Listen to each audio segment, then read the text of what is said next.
Hi friends, welcome to Mr. G channel. இது water tank கண்ட்ரோலரில் use பண்ணுற float ஸ்விட்சு. Float ஸ்விட்ச் சென்சார்னு சொல்லுவாங்க, ஃப்ளோட் சென்சார்னு சொல்லுவாங்க. இது 200 ரூபாயிலிருந்தே நம்மக்கிட்ட கிடைக்குது நண்பர்களே.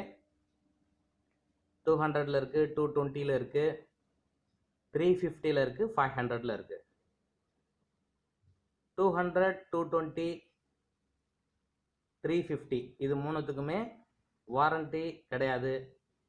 500 ருபீஸில் இருக்கிறதுக்கு 1 இயர் கேரண்டி, ரீப்ளேஸ்மெண்ட் கேரண்டி. புதுசாகவே வேறு ஒரு பீஸ் அனுப்பிடுவோம், அது மாடிஃபைடு. அதனால் ரொம்பவே நல்லாயிருக்கும். அது ஒரு 3 to 5 இயர்ஸ் கிட்டத்தட்ட யூஸ் ஆகிட்டு இருக்கு. நம்ம கண்ட்ரோலரில் யூஸ் பண்ணுறது அதுதான் யூஸ் பண்ணிகிட்ருக்கோம். இது ஆனால் இதுவும் நல்லாயிருக்கும். அட்லீஸ்ட் 1 இயராவது வரும். 200 ருபீஸ், 220 ருபீஸ்லேருந்து நம்மள்கிட்ட அவைலபிள் இருக்குது. உங்களுக்கு வேணும்னா என்னோடய நம்பருக்கு காண்டாக்ட் பண்ணுங்கள். என்னோட காண்டாக்ட் நம்பர் 9789008900. நன்றி நண்பர்களே.